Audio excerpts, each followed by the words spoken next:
कभी ऐसा लगा कि दुश्मन हर तरफ से घेर चुके हैं। जब इल्जाम, नफरत और साजिशें खामोशी से आपके खिलाफ खड़ी हों। ज़बूर नंबर 59 हमें याद दिलाता है कि जब इंसान दुश्मन बन जाए तो खुदा हमारी पनाह और मजबूत किला बन जाता है। आइए आज ज़बूर नंबर 59 के अल्फाज में वो ताकत देखें जो खौफ को ईमान में बदलती है। ऐ मेरे खुदा, मुझे मेरे दुश्मनों से छुड़ा, मुझे मेरे खिलाफ उठने वालों पर सरफराज कर, मुझे बदकिरदारों से छुड़ा और खूनख्वार आदमियों से मुझे बचा, क्योंकि देख वो मेरी जान की घाट में है। ऐ खुदावन, मेरी खता या मेरे गुनाह के बगैर जबरदस्त लोग मेरे खिलाफ इकट्ठे होते हैं। वो मुझ बेकसूर पर दौड़ दौड़ कर तैयार होते हैं।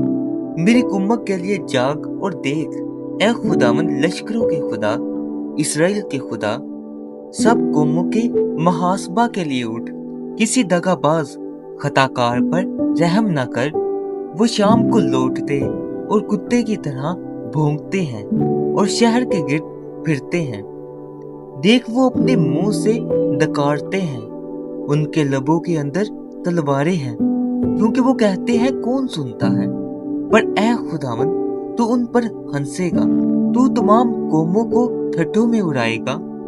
ऐ मेरी कुव्वत, मुझे तेरी ही आस होगी, क्योंकि खुदा मेरा ऊंचा बुर्ज है। मेरा खुदा अपनी शफकत से मेरा पेशरो होगा।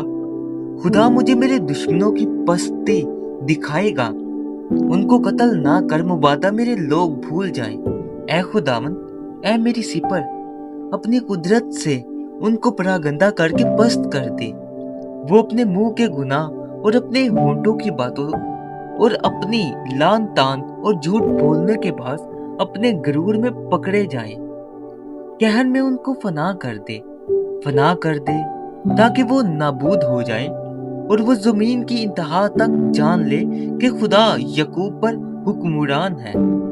फिर शाम को वो लौटे और कुत्ते की तरह भौंके और शहर के गिर्द फिरे।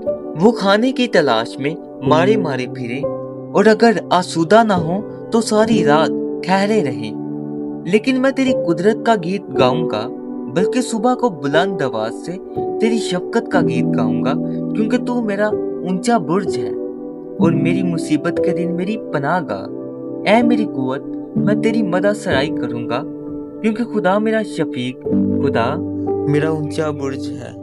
जब रात लंबी हो और दुश्मन करीब महसूस हो, तब भी दाऊद नबी की तरह हम कह सकते हैं, ऐ खुदावन, तू ही मेरी पनाह है। ज़बूर नंबर 59 हमें सिखाता है कि खुदा न सिर्फ हमारी हिफाजत करता है, बल्कि हमारी आवाज बनकर हमारे हक में खड़ा होता है। अगर ये कलाम आपके दिल को छू गया हो तो याद रखें, खुदा आज भी आपके साथ है।